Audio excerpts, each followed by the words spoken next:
Good morning, Year 5. It is Friday. I'm very excited. End of the week. It's been a fab week. And we're going to start today by playing a little bit of a puzzle kind of game sort of thing. And one of Mrs. Hayward's kind of like favourites. I think, Mrs. Hayward, you're very, very good at this.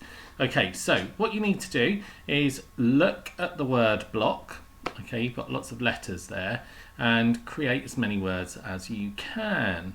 You can only use a letter once in a word, so you can't repeat the letter. What is the longest word that you can build? Okay, so you need to make a list of words.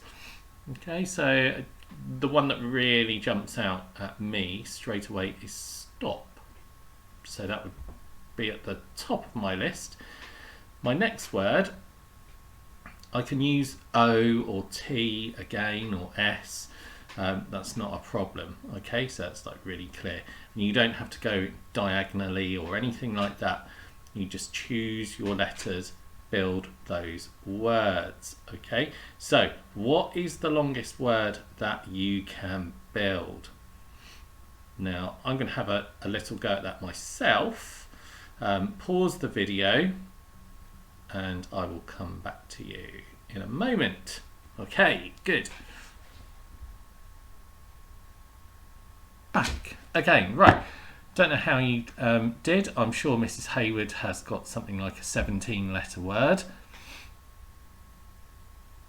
Perhaps not, because that might be impossible. So what was your longest word? I'd be really, really interested to find out. Okay, excellent. Moving on, guys. So what you're going to do today, I would like you to summarise the story and fate of Percy Smith. So you've made your wanted poster. He has been caught. He was tasked with trying to murder Archbishop Cranmer outside the gates of Canterbury Cathedral. So I'll just read through the scroll. Percy Smith was a wanted man. He is now being captured and brought to trial, thanks to your poster. We have followed his journey from Hythe to Canterbury and tracked his experiences on the way. His final task was to murder Archbishop Cranmer outside the gates of Canterbury Cathedral. What you need to do, you need to think about the final part of that story. So you're predicting what happened, what took place at the very end of Percy Smith's story. So that is up to you today. You've got to be quite creative, quite imaginative, but you decide what happened at the very end. Okay, so you'll need to write a summary of what happened to Percy after he robbed his father and left home.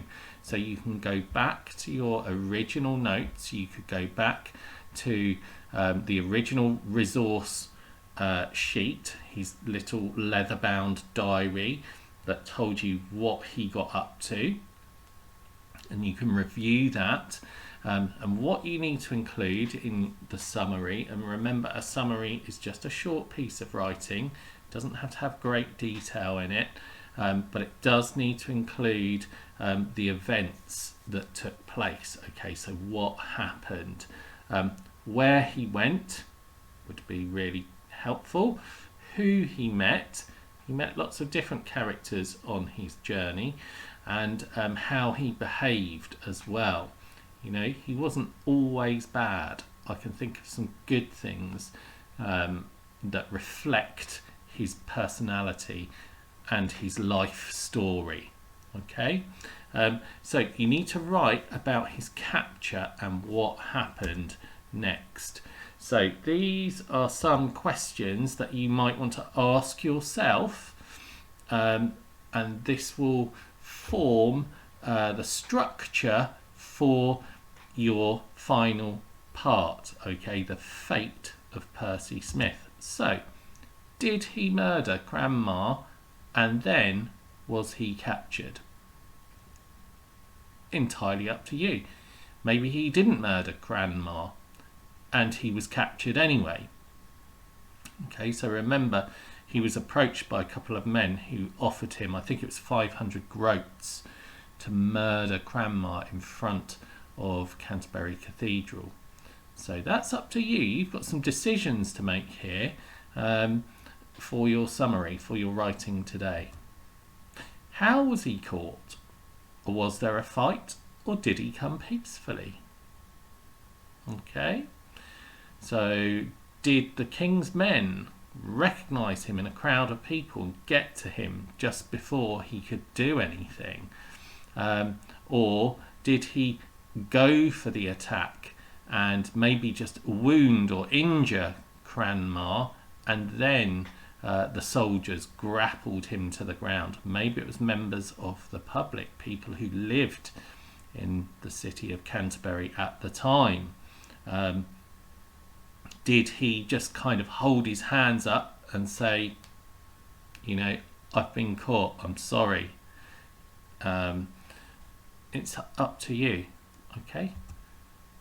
What happened at the trial? Now we know there was a trial, so he would have been taken to court, and what did the judge say to him? Okay, what happened at the trial? Was there a big crowd there? How did he feel? Was his sister Jane there? Okay, so what was said? You might just put in a quote or reported speech, something to do with the trial and being in court. And then obviously, what was his punishment? How did he react? How did the people of Canterbury react? Were they pleased with the punishment? And again, that is over to you. That is your decision as the writer. Decide how he's going to pay for his crimes. Is he locked up? Is he put in the stocks? Is he killed? What happened to Percy Smith? Okay, good. So have a little think about that. If you're in the bubble, you could have a little chat at home. You could go back through the week's learning and information and just come up with a few ideas to answer those questions. Okay, good. Right, so there they are again. Just to make sure that we know what we've got to do. Here's Henry VIII looking extremely kind of serious and powerful. You must write a summary of Percy Smith's story. So you need to include that short piece of writing. You should decide how his story ends. What was the fate of Percy Smith? You could use a range of time conjunctions. So if you're writing your summary, I would use a chronological order. Okay, so what happened first, what happened next, in the middle, right the way up to the end. Okay, so your time conjunctions are going to be really important. Try and use a range of them so it doesn't make your writing boring. And you could also include quotes. So especially if you're thinking about the trial side of it at court, what did the judge say? Okay, what did Percy Smith say? All right, good. I hope you enjoyed that. I hope you enjoyed the week. Actually, I've really enjoyed the writing this week, and it's been a good kind of first week to open up our topic into Tudor England.